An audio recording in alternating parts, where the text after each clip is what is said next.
일목균형표를 만든 사람은 증권사 직원이 아니었습니다.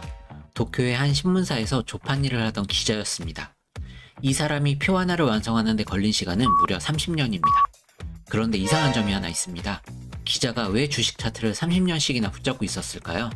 게다가 이 표는 지금 한국 증권사 HTS와 MTS에도 기본 지표로 깔려 있습니다. 심지어 해외에서는 발음 그대로 이치모쿠라는 이름으로 쓰입니다. 국적도 다르고 시대도 다른데 왜 이 표만 이렇게 오래 살아남았을까요? 이 표 하나에 선이 5개나 들어가 있다는 것도 흔한 지표치고 이례적입니다. 요즘은 미국이나 유럽 트레이더들 사이에서도 클라우드 차트라는 별명으로 불릴 만큼 익숙해졌습니다. 이 정도면 그냥 오래된 지표가 아니라 시대와 국경을 넘어 살아남은 흔치 않은 사례입니다. 그런데 정작 이 표를 처음 보는 분들은 절반도 못 읽고 화면을 꺼버립니다. 오늘은 이 표 안에 뭐가 들어있길래 지금도 전 세계 트레이더들이 쓰는지, 그리고 이 표 하나만 믿어도 되는지 이야기해보겠습니다. 저는 종목 추천이나 매매 리딩은 하지 않고 개념과 원리만 쉽게 설명하는 채널입니다. 일목균형표라는 이름부터 한번 보겠습니다. 한자 그대로 풀면 한눈에 균형 잡힌 표를 본다는 뜻입니다. 이 표를 만든 사람의 본명은 호소다 고이치입니다. 그는 도쿄의 신문사에서 조판 일을 하던 기자였습니다. 매일 신문지면에 기사와 사진을 배치하면서 정보를 한눈에 들어오게 짜는 훈련을 오래 했습니다. 그 감각을 그대로 주식 차트에 옮긴 게 바로 이 표입니다. 그래서 이 표는 캔들 하나만 보여주지 않고 5개의 선을 동시에 보여줍니다. 처음 보면 복잡해 보이지만 등산할 때를 떠올리면 훨씬 쉽습니다. 등산로 중턱에 안개가 껴있다고 생각해보세요. 안개가 두꺼우면 그 구간은 뚫고 지나가기 쉽지 않습니다. 반대로 안개가 얇으면 조금만 힘을 내도 금방 통과할 수 있습니다. 일목균형표에서 이 안개에 해당하는 부분이 바로 구름대입니다. 구름대는 사실 선 하나가 아니라 2개의 선 사이 공간입니다. 선행스팬 1과 선행스팬 2라는 두 선이 26일 앞선 자리에 미리 그려지고 그 사이 공간을 색칠한 게 우리가 보는 구름대입니다. 그래서 지금 화면에 보이는 구름은 오늘 그려진 게 아니라 26일 전 계산이 미리 던져준 그림자인 셈입니다. 실제 차트에서는 선행스팬 1과 선행스팬 2를 서로 다른 색으로 표시해서 구분합니다. 선행스팬 1이 선행스팬 2보다 위에 있으면 밝은색 구름으로, 반대면 어두운 색 구름으로 표시되는 경우가 많습니다. 색이 바뀌는 지점은 두 힘이 역전되는 자리라서 특히 주의 깊게 봐야 합니다. 많은 분들이 일목균형표를 이동평균선의 사촌 정도로 생각하십니다. 비슷한 부분도 있지만 결정적으로 다른 점이 하나 있습니다. 이동평균선은 지금까지의 평균을 보여주는 데 그치지만 일목균형표는 구름을 26일 앞으로 밀어서 미래의 지지와 저항까지 미리 그려둔다는 점입니다. 그래서 일목균형표를 예측지표라고 부르는 사람들도 있는데 정확히는 예측이 아니라 지금 계산을 미래 자리에 미리 옮겨둔 것에 가깝습니다. 구름대가 두꺼운 자리는 주가가 쉽게 뚫지 못하는 지지선이나 저항선이 됩니다. 얇은 자리는 위든 아래든 방향이 정해지면 순식간에 통과해버립니다. 캔들이 이 구름 위에 있으면 안개가 걷혀서 시야가 맑은 상태, 그러니까 상승 흐름이라고 봅니다. 캔들이 구름 아래에 있으면 아직 안개 속에서 내려가는 흐름이고요. 캔들이 구름 한가운데 끼어 있으면 등산객이 안개 속에서 길을 못 찾고 서 있는 것과 같습니다. 방향이 아직 정해지지 않았다는 뜻입니다. 그럼 나머지 두 선은 뭘까요? 전환선은 최근 9일의 흐름을, 기준선은 최근 26일의 흐름을 평균 내서 그린 선입니다. 오늘 컨디션과 이번 달 컨디션을 나란히 놓고 비교하는 셈입니다. 여기서 숫자 9와 26이 왜 하필 이 숫자인지 궁금하실 수 있습니다. 호소다 고이치가 활동하던 시절 일본은 토요일에도 증시가 열렸습니다. 그래서 9일은 대략 일주일 반, 26일은 한 달치 거래일에 가까운 숫자였습니다. 지금은 주 5일장이 서는데도 이 숫자를 그대로 쓰고 있는 셈입니다. 그만큼 오래된 관습이 이 지표 안에 그대로 남아있는 겁니다. 선행스팬2는 52일치 흐름을 기준으로 계산됩니다.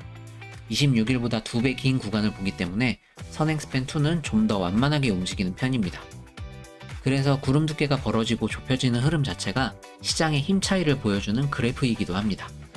전환선이 기준선을 위로 뚫고 올라가면 오늘 컨디션이 최근 흐름보다 좋아지고 있다는 신호로 봅니다. 등산으로 치면 오늘따라 발걸음이 가벼워졌다는 뜻이죠. 마지막으로 후행스팬이라는 선이 하나 더 있습니다. 이 선은 오늘 캔들을 26일 전 자리로 옮겨서 그립니다. 26일 전의 나와 지금의 나를 나란히 놓고 그때보다 잘 오르고 있는지 확인하는 일기장 같은 선입니다. 이렇게 5개의 선이 한 화면에 다 나오는 이유는 하나입니다. 캔들 하나만 보고 판단하면 놓치는 것들을 안개의 두께와 방향까지 같이 보면서 줄이려는 겁니다. 정리하자면 구름은 지지와 저항, 전환선과 기준선은 단기와 중기 컨디션 비교, 후행스팬은 과거와 현재 비교입니다. 이 세 가지 시선이 한 화면에서 겹쳐 보이는 게 일목균형표의 핵심입니다. 용어가 낯설어서 어렵게 느껴질 수 있지만 결국 안개 두께와 위치, 그리고 오늘과 이전 컨디션을 비교하는 이야기라는 것만 기억하시면 됩니다. 이제 실전에서 어떻게 쓰는지 볼까요? 가장 먼저 봐야 하는 건 구름의 두께입니다. 구름 두께는 선행스팬 1과 선행스팬 2 사이의 거리로 계산되는데, 이 거리가 클수록 그 구간에서 매수와 매도의 힘 차이가 컸다는 뜻입니다. 구름이 두꺼운 구간에서 캔들이 위로 뚫으려고 하면 그만큼 힘이 많이 필요합니다. 안개가 짙은 산길을 억지로 뚫고 가려는 것과 같습니다. 그래서 두꺼운 구름을 뚫고 올라간 캔들은 그만큼 신뢰도가 높다고 봅니다. 반대로 구름이 얇은 구간은 조금만 매수세가 붙어도 쉽게 통과합니다.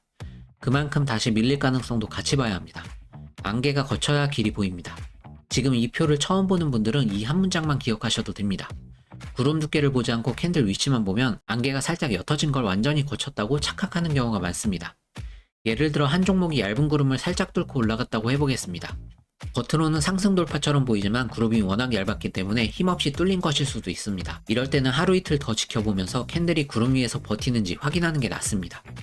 반대로 두꺼운 구름을 확실히 뚫고 올라간 다음 눌림이 와도 구름 상단 근처에서 지지받는 모습을 종종 볼 수 있습니다. 이때는 예전에 저항이었던 구름 상단이 이제는 지지선 역할을 하는 겁니다. 등산으로 치면 안개가 거친 뒤에 뒤돌아봤을 때 방금 지나온 그 구간이 오히려 발판이 되어주는 셈입니다. 구름 안에서 선행스팬 1과 선행스팬 2가 서로 자리를 바꾸는 지점도 있습니다. 이걸 구름 꼬임이라고 부릅니다.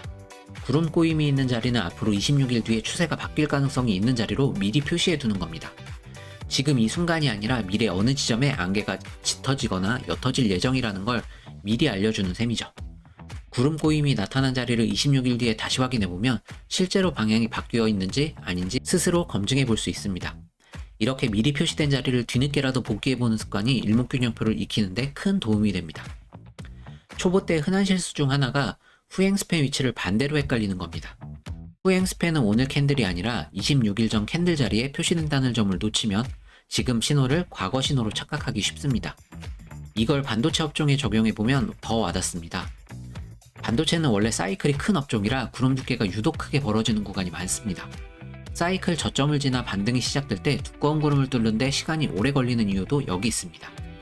반대로 사이클 고점 근처에서는 구름이 얇아지면서 방향이 쉽게 뒤집히는 모습도 자주 나옵니다.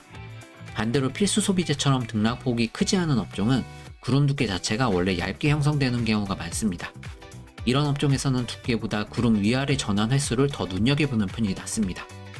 경기민감주와 반대로 금융주 같은 경기방어적 성격이 섞인 업종은 구름 두께가 완만하게 움직이는 경우가 많아서 짧은 기간의 변화보다 몇 달에 걸친 큰 흐름을 볼 때 더 유용합니다.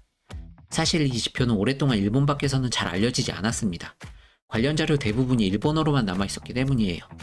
1990년대 이후 영어로 번역되고 해외 트레이더들 사이에 소개되면서 지금처럼 전 세계에서 쓰이게 되었습니다. 그러니까 이 표가 오래 살아남은 이유는 하나가 아니라 여러 선을 겹쳐보는 방식 자체가 시대나 언어를 넘어서도 통하는 원리였기 때문입니다. 물론 구름 두께보다 캔들이 얼마나 빠르게 반응했는지를 더 중요하게 보는 트레이더들도 있습니다. 단기 매매를 주로 하는 분들은 두께보다 속도에 무게를 두는 경우가 많습니다. 어느 쪽이 맞다기보다는 본인이 어떤 호흡으로 매매하는지에 따라 무게중심이 달라지는 부분입니다. 두 번째로 볼 건 전환선과 기준선의 교차입니다. 전환선이 기준선을 아래에서 위로 뚫고 올라오는 걸 골든크로스라고 부르죠. 반대로 위에서 아래로 뚫고 내려가면 데드크로스라고 부릅니다. 그런데 여기서 짚고 넘어가야 할 게 있습니다. 골든크로스가 뜨면 무조건 사도 된다고 보는 분들이 있습니다. 이건 이동평균선에도 마찬가지죠. 하지만 구름 아래에서 뜬 골든크로스와 구름 위에서 뜬 골든크로스는 무게가 다릅니다. 안개 속에서 방향이 잠깐 바뀐 것과 안개를 이미 벗어난 상태에서 속도가 붙는 것은 다른 상황이니까요. 골든크로스도 세 개가 다 같지 않습니다. 전환선과 기준선이 거의 수평으로 맞붙은 상태에서 뜬 골든크로스보다 두 선이 뚜렷한 각도로 벌어지면서 뜬 골든크로스가 더 강한 신호로 봅니다. 각도가 가파를수록 단기 컨디션이 그만큼 빠르게 좋아지고 있다는 뜻이니까요. 데드크로스도 마찬가지예요. 구름 위에서 뜬 데드크로스는 상승 흐름 중간에 일시적인 조정일 수 있고 구름 아래에서 뜬 데드크로스는 하락에 더 무게가 실리는 신호를 봅니다.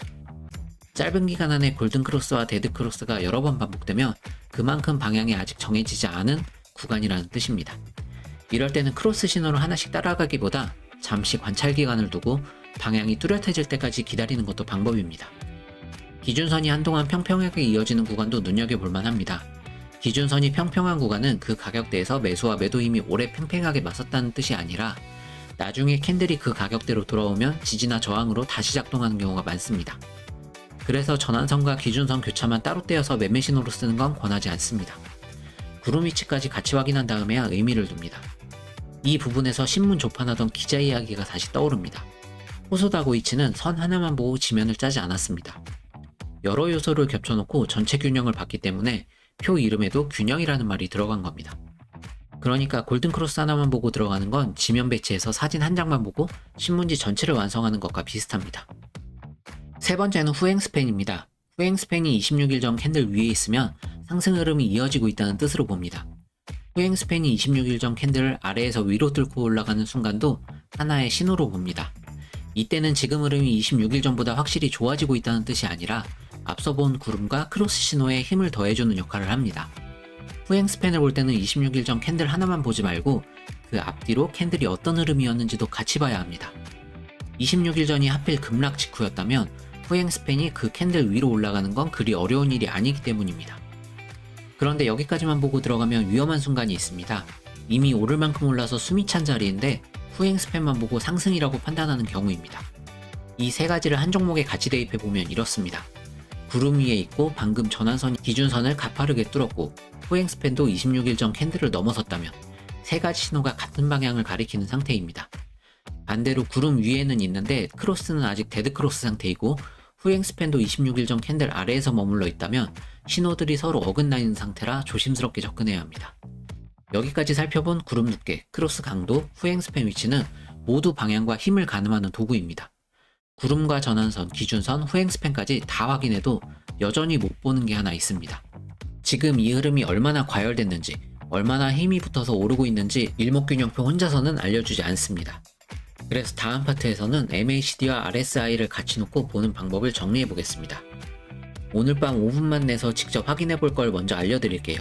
지금 갖고 계신 종목 하나 차트를 열어서 캔들이 구름 위인지 아래인지부터 확인해 보세요. 그 다음 순서대로 MACD와 RSI까지 딱 두 가지만 더 보시면 됩니다.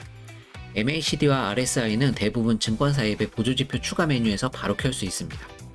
차트 화면에서는 일목균형표를 켜둔 상태로 그 아래에 MACD와 RSI를 각각 하나씩 더 띄우면 화면 하나에서 세 가지를 한 번에 비교할 수 있습니다. 왜 이 두 가지가 필요한지부터 설명해 볼게요. MACD는 추세에 힘이 붙는 속도를 보여주고 RSI는 지금 가격이 과열인지 침체인지를 보여줍니다. 두 지표가 보는 지점이 다르기 때문에 하나만 쓰기보다 같이 놓고 보는 게 서로의 빈틈을 채워줍니다. 반대로 MACD와 RSI만 보고 일목균형표를 빼면 어떻게 될까요? MACD와 RSI는 힘의 세기와 과열 여부는 보여주지만 지금 가격대가 지지선인지 저항선인지는 알려주지 않습니다. 그래서 방향과 힘, 과열 이 세 가지를 한 번에 보려면 세 지표를 같이 놓는 방법이 그나마 빈틈을 가장 줄여줍니다. 먼저 MACD입니다. 캔들이 구름을 뚫고 올라갔다고 해서 다 진짜 돌파는 아닙니다. 같은 시점에 MACD 선이 시그널 선을 골든크로스 하는지 같이 봐야 합니다. 구름 돌파와 MACD 골든크로스가 같은 시기에 겹치면 안개가 진짜로 거친 쪽에 가깝다고 봅니다. 반대로 구름은 뚫었는데 MACD가 아직 데드크로스 상태라면 잠깐 안개가 옅어진 것뿐일 가능성을 열어둬야 합니다. 안개가 걷혔다고 다 맑은 건 아닙니다. 그 다음은 RSI입니다.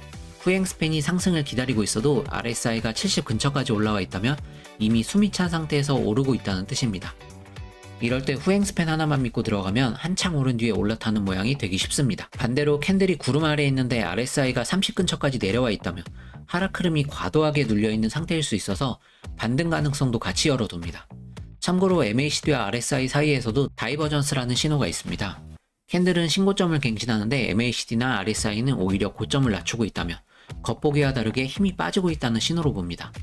이런 다이버전스가 구름 상단 근처에서 나타나면 특히 주의 깊게 봐야 할 자리입니다. MACD는 선 두 개 말고도 히스토그램이라는 막대 형태로도 표시됩니다. 막대가 점점 길어지면 그 방향으로 힘이 세지고 있다는 뜻이고 막대가 짧아지기 시작하면 힘이 빠지고 있다는 신호로 봅니다. 크로스가 뜨기 전에 막대 길이가 먼저 줄어드는 경우도 있어서 크로스만 기다리기보다 막대의 흐름을 같이 보면 좀 더 빠르게 낌새를 칠 수 있습니다. 예를 들어 어떤 종목이 구름 위에 있고 MACD도 골든크로스 상태이고 RSI는 55 정도라고 해보겠습니다. 방향도 맞고 힘도 붙어있고 아직 과열까지는 아닌 상태라고 볼 수 있죠. 반대로 구름 위에 있는데 RSI가 80을 넘어가 있다면 방향은 맞아도 이미 숨이 많이 찬 상태라 진입 판단은 조금 더 신중하게 볼 필요가 있습니다. 정리하면 구름 위치로 방향을 잡고 MACD로 그 방향에 진짜 힘이 붙었는지 확인하고 RSI로 지금이 너무 과열되진 않았는지 마지막으로 점검하는 순서입니다. 이 세 가지를 순서대로만 봐도 지표 하나만 믿고 들어가는 실수는 크게 줄일 수 있습니다. 결국 오늘 확인할 5개의 선과 2개의 보조 지표는 서로 다른 각도에서 같은 흐름을 검증하는 도구라고 보시면 됩니다. 처음에 던졌던 질문 기억하시나요? 기자였던 사람이 왜 30년씩이나 이 표에 매달렸을까요? 답은 이겁니다. 캔들 하나, 선 하나만 보고는 안개가 진짜 거쳤는지 알 수 없기 때문입니다. 안개가 거쳐야 길이 보이고 그 안개가 진짜 거쳤는지는 여러 선을 겹쳐봐야 확인할 수 있습니다. 호소다 고이치가 30년 동안 붙잡고 있었던 것도 결국 이 균형이었습니다. 오늘 나온 3가지 지표도 사실 정답이 아니라 참고자료입니다. 각자 매매 호흡에 맞는 조합을 찾아가는 게 진짜 실력이라고 생각합니다. 지표를 하나만 완벽하게 아는 것보다 서로 다른 지표 2-3개를 자연스럽게 겹쳐보는 습관이 훨씬 오래갑니다. 오늘 영상이 도움이 되셨다면 좋아요 눌러주시면 다음 영상 준비하는데 큰 힘이 됩니다.